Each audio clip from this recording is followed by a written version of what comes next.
What's up, guys? Jerry Ward here with Primeval Labs. Today we're going to be shooting a back workout for A1 Supplements. Day in my life, it's the same thing every day. I get up, I walk the dog, I have 2 or 3 meals, I get to the gym, I try to kick it as hard as I can while I'm in there, get out and grow. So for now, we're going to take our little beast Brady boy for his morning walk. Come on, big boy. Ready, set, go, come on. Good boy. This way, come on. Good job. So intra-workout is something that I've actually been using since 1993 off and on, and I think it makes a huge difference. Peri-workout nutrition, which is basically the nutrition around the workout, actually can go a long way towards helping you at the gym recover faster, hence get faster gains, etc., depending on what your goals are. So now what I do is I'll take literally 2 scoops, depending on how long the workout is. Today's a back workout, so maybe I'll do 3 scoops. 2 to 3 scoops of Intracell. I'll do 1 or 2 before and 1 during, or 1 before and 2 during, depending on like again, how long the workout is and how many sets it's going to be. And basically it supplies carbohydrates in highly branched cyclic dextrin, but it also works as like a catalyst to help you deliver the nutrients faster to the muscles so that you recover faster, not just after you work out, but between sets too. So I'll slug this down now, and then we'll get to the gym and get that back workout in. It's actually a shaker. I probably could have just shaked it up, right? All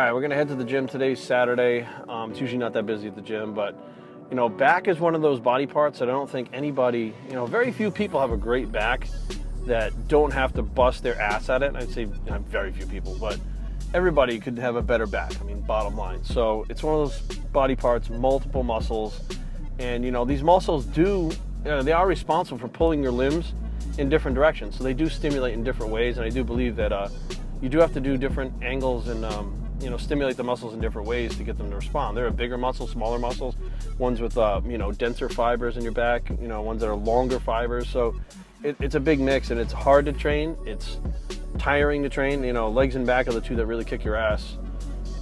You know, weekly. You know, you could train arms and chest all day long and shoulders all day long every day, but you know, these are the 2 that you really got to dig down and get down in the gym.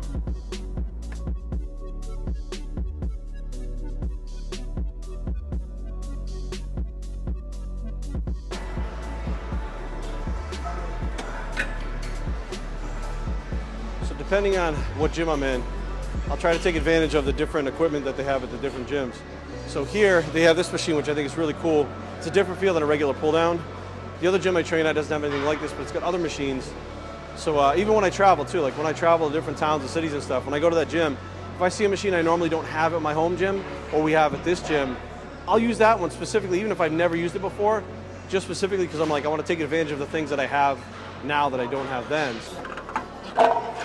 All right, next move we did a pull down movement, we do a row movement. So this one's actually got a few different handles on it option wise. I like to take the option here, have an overhand grip so your arm actually comes up and back, rather than the neutral grip that a lot of people use where you pull straight back like that. I feel like I get a better contraction and range of motion on a dumbbell row, which actually has that range of motion pulling up like that, than you do on the machine. So if I'm gonna do a movement that has your elbow in tight, hugging the body like that, squeezing the lat, I'm going to use a dumbbell.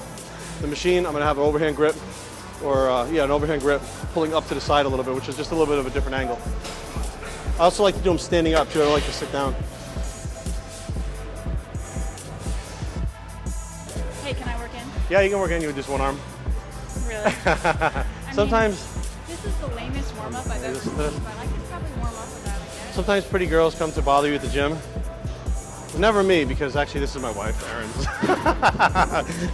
So no other pretty girls ever bother me at the gym. It's just me. Only my wife. Just my wife. Nice to meet you.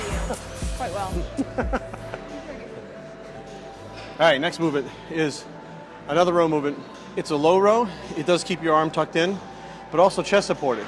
So you could do the dumbbell row like I was mentioning before, but if you have back problems, like my back is bothering me a little today, so we'll forego the dumbbell and actually use the machine that has a chest support on it. Takes the pressure off the lower back a little bit.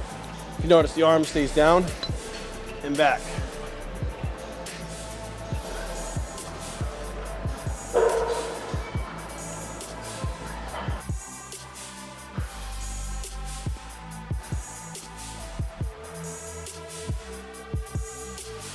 All right, this exercise, again, my other gym doesn't have this machine, but it's a cable machine, which you can actually rotate your hands and squeeze a little bit differently. Like I can really feel this in my mid-trap rhomboid area when I pull down and squeeze, and it's independent on each arm, works by itself. So although it looks like a very like fitness-oriented, like Jane Fonda workout type thing, it actually works pretty well. So.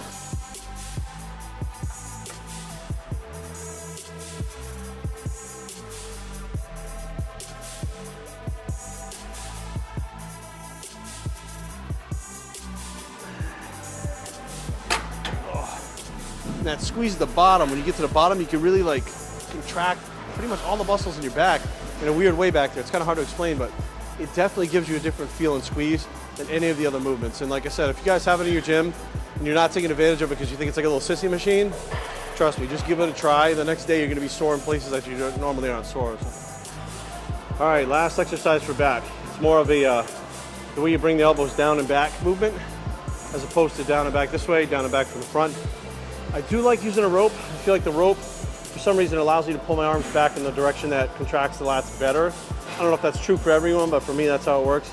And if you notice, when I do these, my arms are not locked. My arms are actually bent. When I lock my arms, and again, I don't know if this is true for everyone else, but my triceps really start to take over my elbows. And I get this really big pump in my triceps, which makes it harder to feel your back, obviously. Especially at this point, your back's starting to get fatigued, and other muscles want to take over. So you see a little bit of bend in the elbows. Stretch and squeeze.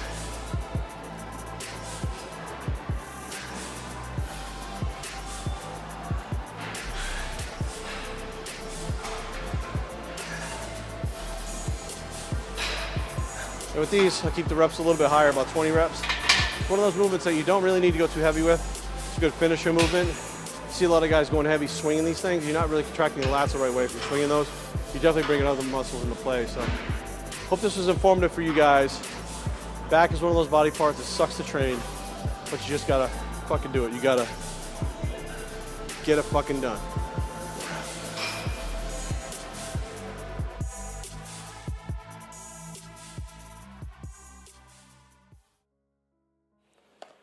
Bodybuilding for me has been a lot more than a sport or a pastime or, you know, just something to do. This month, I'm on the cover of Muscle Sport magazine, which obviously it's my first cover. And it's still an imprint magazine, which is awesome because that's one of my goals since I was 15 years old and I started training, was to be on the cover of a magazine. And it's not just a cover, like there's a whole feature in here on me, which, you know, I knew there was gonna be a feature, but I didn't know it would be as big a feature, and it's called Life-Saving Rebound. Okay, so now there's a billion bodybuilders out there in the world. There's probably a billion people that deserve with better physiques to be on this cover than I do. I realize that.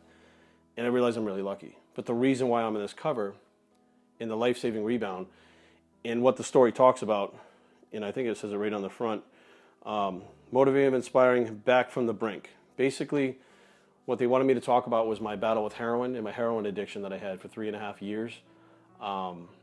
That to this day, some of my friends are still dying. Like a few months ago, another one of my friends died who was addicted to heroin too. And the whole time that I was addicted to heroin and on drugs, I was still going to the gym training. I was still trying to eat my diet food. I still competed. There was a picture I put up on Instagram of me on stage that morning. I shot up before I went on stage. And I used to go in the gym sometimes in withdrawals, and I would try to train, and I would shake while I had withdrawals, and my friends would look at me and be like, what the fuck? And finally, when I had had enough, 3 years into this, I realized that my money was running out. It was just not a good place to be, and I walked into rehab.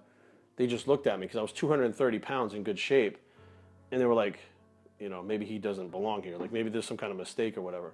But sure enough, you know, once they did the urine test and the blood test, they found the morphine metabolites in my system, and they were like, we don't even know how you're standing upright right now. Like there's a lot of morphine in your system, and you're just talking like you're fine. And I remember sitting down with my counselor. You had to go to counseling once a week, and you had to get drug tested randomly once a week to be part of the program. And I remember him telling me the odds of me making it are almost 100% that I'm not going to make it. When I asked him why, he started explaining the different, you know, percentages and what people go through. And he said it's almost impossible to get through this without having a relapse. And when you relapse, a lot of times you overdose. And to this day, 15 years later, not only have I never had a relapse, I've never even taken anything more than an Advil because I'm so scared of what the stuff would do to my body and how it could affect me.